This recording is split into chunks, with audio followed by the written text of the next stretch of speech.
Hey guys, it's Adelie, and today we're talking about the brand new episode of Steven Universe, The New Crystal Gems. I loved this episode, and it was one that I was really looking forward to because from previews you could sort of see that we were going to be exploring some different character dynamics and relationships that we haven't seen before with Connie, Lapis, Peridot, and Pumpkin. And that's just such a unique group and so out of the box. And I just love Connie, and seeing her interact with just any new character is exciting to me. And just this episode really fulfilled in that.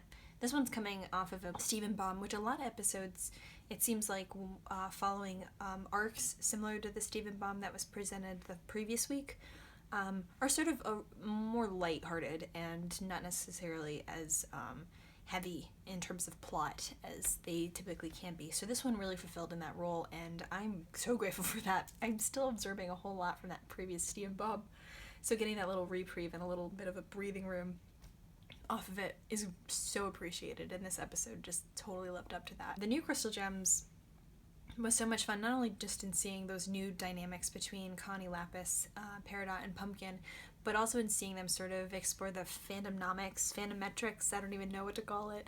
The idea that fandoms sort of explore on their own, typically, of characters being applied into other character tropes, if you will.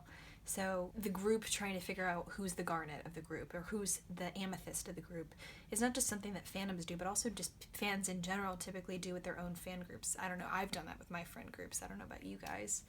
And so I just found that really enjoyable to sort of see them sort of play act their way into becoming Crystal Gems, not by thinking that they themselves could be Crystal Gems, but that they could only fulfill the roles that the Crystal Gems that they know fulfill. And that was a really unique take on filling in or substituting for someone. Is not that you get to do the job that you've always wanted to do, but that you do the job that you've always wanted to do as the person you've always wanted to be. It's like this whole other layer.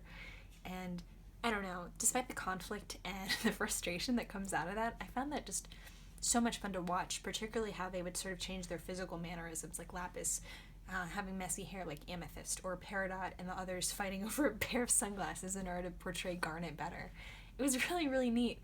And it's funny to see just how characters in this instance try and understand outwardly how they understand a person that they've always just had a relationship with. Sort of parodying one another is a way of sort of expressing how they understand that person. So understanding Garnet as a cool sort of aloof character rather than the really multifaceted person that Garnet is fascinating to think about. And Steven just boiling down to love, it really gets into the tropes, the meat of the tropes that they all apply to, but not necessarily the heart of the character that we see on episode to episode. So I don't know. This episode was a whole lot of fun, really silly, tons of laughs for me. I laughed at, I think, like every single Lapis joke as Amethyst. Her dry sense of humor is totally up my alley, and I love it. And so I'm really hoping we're going to see more of Lapis in that vein. I don't know. I think there's still a whole lot for Lapis to unpack, but the more that we can see Lapis sort of taking on a lighter side of things in her own way is something that I really look forward to. I really also love to see Connie without Steven as a buffer around her, interacting with gems and sort of feeling out her role within the gem world now that she's so exposed to it in comparison to other citizens of Beach City. It's really exciting, and I hope that she continues to grow into her own as a leader on the Crystal Gems. I think she's totally deserving. She's got some great organizational skills that Pearl can just shower her with Pearl points for. And she just is a really huge asset to the team, and I hope that they continue to see and utilize her skills. Seeing more of Pumpkin was really fun. Pumpkin definitely is very different than the Watermelon Stevens, as far as I can tell, which is interesting.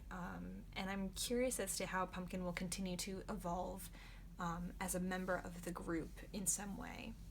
One thing I was curious about too, I thought it was funny that Connie said that Lion was really well behaved throughout this episode, but we never really saw Lion throughout the moments that she talked about saving Beach City, so I don't know, maybe there was a whole other end of Lion hanging around, or just maybe sleeping and doing Lion things. I don't know. Lion is such a curiosity to me, so anytime he's mentioned, I'm like, oh my gosh, what's Lion doing? What? This whole episode was just a huge ball of fun. Not a whole lot to unpack plot-wise, but as far as just characterization and the fun exploration of tropes and characters interpreting characters, was a huge blast for me, and I bet it was so much fun to write. I can only imagine. Or even just to act as someone else's voice performance, I bet was really, really fun. How about you guys? What was your favorite part of this week's episode? I'd love to hear from you. And until next week, until next Friday, I should say, I'll see you then. Bye, guys.